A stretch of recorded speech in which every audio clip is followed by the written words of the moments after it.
আসসালামু আলাইকুম, সাথে আছে আমি জিকরুল। দেখছেন ইলেকট্রিক অ্যান্ড ইলেকট্রনিক্স ল্যাব।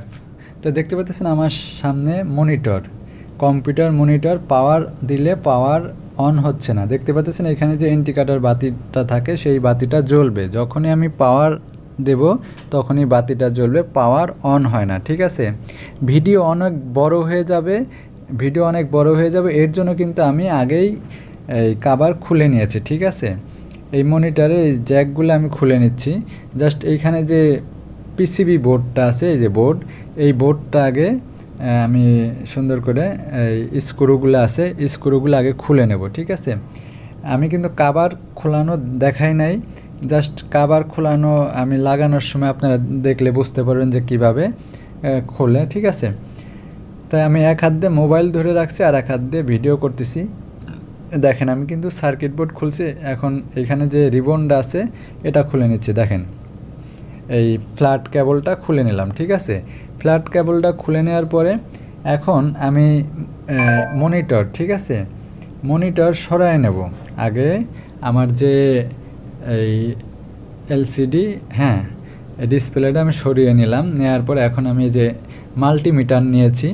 দেখেন এইখানে যে সার্কিটটা, এটা মূলত পাওয়ার আসতেছে না, পাওয়ার সেকশনটা হলো এই পাশে। ঠিক আছে, ডাইন পাশে যে চিহ্ন দেওয়া আছে, দাগ দেওয়া আছে, এইখান থেকে এই পর্যন্ত হলো আপনার পাওয়ার সেকশন। ঠিক আছে, এখন মূলত আমার হচ্ছিল পাওয়ার আসে না, পাওয়ার না আসলে আমার পাওয়ার সেকশনটাই দেখতে হবে। ঠিক আছে, তো সর্বপ্রথম আমি মাল্টিমিটার দিয়ে আমি চেক দিচ্ছি যে আমার কানেক্টর, যেখানে জ্যাক লাগানো হয় সেই কানেক্টর ঠিক আছে কিনা। আমি দেখলাম ঠিক আছে। এখন আমি ডায়োড মোডে ডায়োড দেখব, ডায়োড চেক দিয়ে দেখব যে ডায়োড ঠিক আছে কিনা। এই ডায়োডটা ঠিক আছে।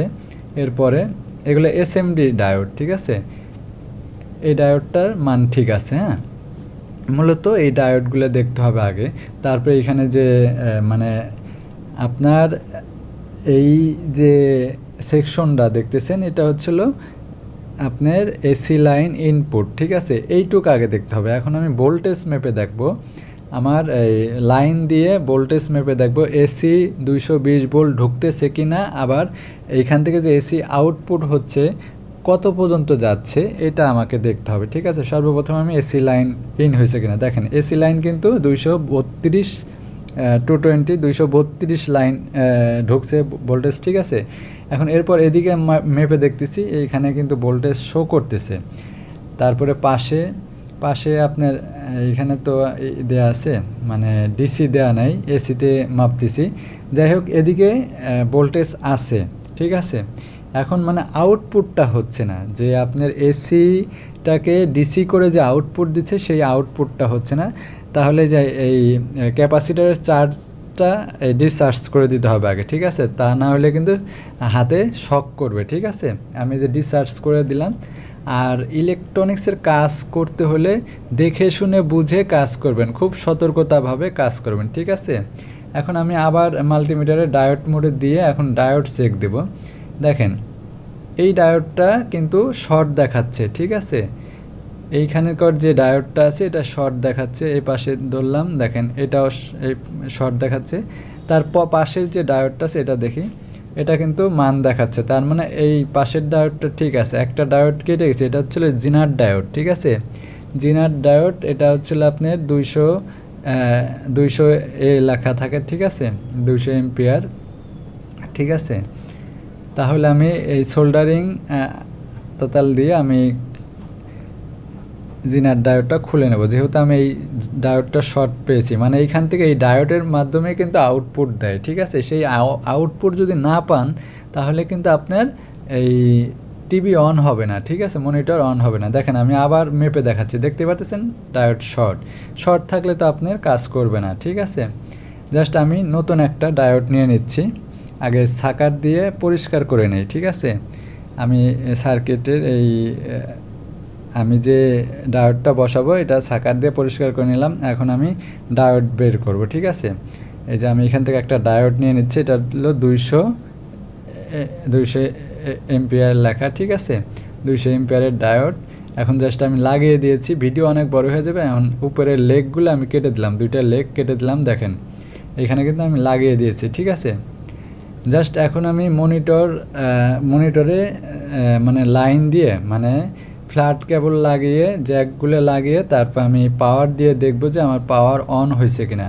ঠিক আছে, তার আগে এই বক্সের মধ্যে সুন্দর করে যেভাবে সেটিং ছিল ওইভাবে সেট করে তারপরে কানেকশন দিতে হবে। যে ফ্ল্যাট কেবলটা লাগাচ্ছি, লাগানোর পরে এখন জাস্ট সুন্দর করে বসিয়ে 2-1টা নাট লাগিয়ে আগে চেক দিতে হবে। ঠিক আছে, দেখেন আমি যে ভালোভাবে যেন শর্ট না হয়ে যায়। আর কাজ করার সময় খুব সতর্কতাভাবে কাজ করতে হবে। ইলেকট্রিকের কাজ কিন্তু খুব রিস্কি কাজ, আবার খুব সহজ কাজ। ঠিক আছে, বুঝলে। এখন আপাতত আমি কয়টা স্ক্রু ধরিয়ে তারপর আমি জ্যাকগুলো লাগিয়ে পাওয়ার দিয়ে দেখব যে আমার পাওয়ার অন হয়েছে কিনা। আচ্ছা, আমি সবগুলো স্ক্রু লাগিয়ে দিচ্ছি। যেহেতু আমি একটা জিনার ডায়োড শর্ট পেয়েছি, আমি জিনার ডায়োড খুলে নিয়েছি। ঠিক আছে, খুলে আমি একটা লাগিয়ে দিয়েছি। এখন সার্কিটটা নিচের দিকে দিয়ে দিলাম, তারপর জ্যাক 2টা লাগিয়ে দিই। এটা হচ্ছিল এই কিপ্যাডের মানে বাটনের জ্যাক, সুইচের যে জ্যাকটা থাকে সেটা লাগিয়ে দিলাম। ঠিক আছে, এখন আমি জাস্ট পাওয়ার দিয়ে দেখব যে আমার এখানে যে ইন্ডিকেটর বাতি আছে সেটা শো করতেছে কিনা। হ্যাঁ, আমি জ্যাক লাগিয়ে দিলাম, লাগিয়ে দেওয়ার পর এখন পাওয়ার ফ্ল্যাগ লাগিয়ে দেব। ঠিক আছে, তাই আমি যে ফ্ল্যাগ লাগিয়ে দিয়েছি, দেখেন এখন কিন্তু আমার এখানে বাতি শো করতেছে, তার মানে ঠিক হয়ে গেছে। ঠিক আছে, আপনারা বুঝতে পারছেন যে আমার মনিটর ঠিক হয়ে গেছে। তাহলে আজকে আমরা শিখলাম যে এই মনিটরের পাওয়ার যদি না থাকে সেই ক্ষেত্রে কি করবেন। জাস্ট আপনার পাওয়ার সেকশনটা ভালো করে চেক দিতে হবে। ঠিক আছে, আমি কিন্তু শর্টকাটে আমি চেক দিয়ে পেয়ে গেছি। ঠিক আছে, তারপর আমি অন্য আদার্স যে পার্টসগুলো আছে পাওয়ার সেকশনের ওই জায়গায় সব ওইগুলো আমি কিন্তু মেপে দেখছি যে ওগুলো সব ঠিক আছে। শুধু আমার ডায়োডটা নষ্ট ছিল, আমি জাস্ট ডায়োডটা চেঞ্জ করে দিয়েছি। ঠিক আছে, তাতে আমার মনিটর ঠিক হয়ে গেছে, পাওয়ার সমস্যা ছিল ঠিক হয়ে গেছে। ঠিক আছে, এইভাবে যদি আপনারা কাজ করেন দেখে শুনে বুঝে, আশা করি যে কোনো মনিটর এলইডি টিভি ঠিক করতে পারবেন। ঠিক আছে, জাস্ট আমি হয়তো বা অনেক বেশি বকবক করি, আসলে বকবক না করলে আপনারা বুঝতে পারবেন না, শিখতেও পারবেন না। দেখেন আমার কিন্তু মনিটর এখানে অন হয়ে গেছে। ঠিক আছে, দেখতেই পারতেছেন যে আমি মনিটর কিভাবে ঠিক করলাম। আগে কিন্তু আমার পাওয়ার আসতো না। তো ভালো থাকবেন সবাই, সুস্থ থাকবেন। আজকের মতো এইখানেই বিদায় নিচ্ছি। পরবর্তী ভিডিও দেখার জন্য আমন্ত্রণ রইল। আল্লাহ হাফেজ।